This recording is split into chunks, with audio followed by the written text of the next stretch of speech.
Hi friends, இன்றைக்கி நம்ம பார்க்க போகிறது உளுந்து முறுக்கு தான். இதோட டேஸ்ட்டு கடையில் வாங்குகிற மாதிரியே நல்லா டேஸ்ட்டாக இருக்கும் ஃப்ரெண்ட்ஸ். இதை செஞ்சு பாருங்கள், வீட்டில் பசங்களுக்கும் ரொம்ப பிடிக்கும். இதுக்கு ஃபஸ்ட்டு உளுத்தம்பருப்பை நல்லா ஊற வச்சுக்கோங்க. 1/2 டம்ளர் உளுத்தம்பருப்பை பாருங்கள் நான் ஊற வச்சு எடுத்து குக்கரில் போட்டுக்கிட்டேன்.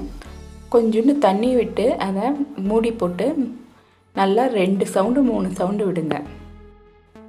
குக்கரை ஓப்பன் பண்ணி நல்லா வெந்திருக்க உளுத்தம்பருப்பை மிக்சியில் ஒரு ரவுண்டு விட்டுக்கோங்க ஃப்ரெண்ட்ஸ், அப்போ தான் நைஸாக இருக்கும்.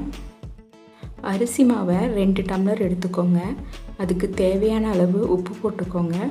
அப்புறம் மிளகாய் தூள் போட்டுக்கோங்க. வெள்ளை கலர் எள்ளு 1 ஸ்பூன் போட்டுக்கோங்க. சீரகம் இல்லைன்னா ஓமப்பொடி போட்டுக்கோங்க கொஞ்சோண்டு. பெருங்காயத்தூள் ஒரு சிட்டிகை போட்டுக்கோங்க. சோடா உப்பு 1 சிட்டிகை. மிக்சியில் போட்ட உளுந்தையும் இந்த மாவோடு சேர்த்து கொஞ்சமாக தண்ணி விட்டு நல்லா பதமாக, அதாவது சப்பாத்தி மாவாட்டம் பிசைஞ்சிக்கோங்க. நான் பாருங்கள் பதத்தை வீடியோவில் காமிச்சிருக்கேன். அந்த பதத்துக்கு நீங்கள் மாவு பிசைஞ்சிக்கணும். முறுக்கு பிடியில் விட்டு முறுக்கு சுட வேண்டியது தான் ஃப்ரெண்ட்ஸ். பாருங்கள் 2 கரண்டி எடுத்துக்கோங்க. பாருங்கள் அது காமிச்சிருக்கேன் வீடியோவில். அதில் நம்ம சுற்றி எண்ணெயில் போட வேண்டியது தான். எண்ணெயில் போட்டு அந்த சலசலப்பு அடங்கினதுக்கப்புறம் திருப்பி போட்டு அந்த முறுக்கை எடுத்தால் முறுக்கு ரெடி. 4 முறுக்காக தான் சுட்டு நான் எடுக்கிறேன் ஃப்ரெண்ட்ஸ். அதிகமாக சுடலை, அதுக்கு ஆயில் அதிகமாக விடணும்.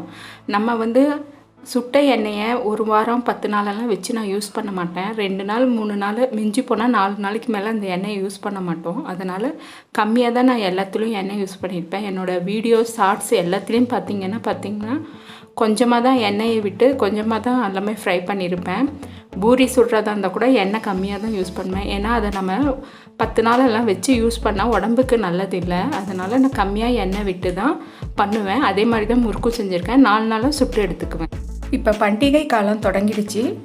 இப்போ தசரா ஆரம்பமாயிடுச்சு. அடுத்தது தீபாவளி வரும். நீங்கள் இந்த மாதிரி பண்டிகை காலத்துக்கு போய் கடையில் முறுக்கு வாங்குறதுக்கு ரேட்டு விலை அதிகமாக இருக்கும். நம்ம கம்மி பட்ஜெட்லேயே இது நம்ம செஞ்சிடலாம். இதுக்கு அரிசி மாவு 1 பேக்கெட் இருந்தால் போதுங்க. நம்ம பண்டிகையே முடிச்சிக்கலாம். 45 ரூபா 50 ரூபா இருந்தால் போதும், நம்ம செலவு முடிஞ்சிடும்.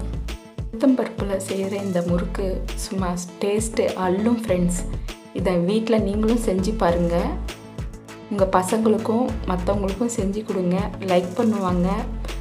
நீங்களும் மறக்காமல் கமெண்ட் பண்ணுங்கள், சப்ஸ்கிரைப் பண்ணுங்கள், லைக் பண்ணுங்கள், மறக்காமல் கமெண்ட் பண்ணுங்கள். Thank you friends.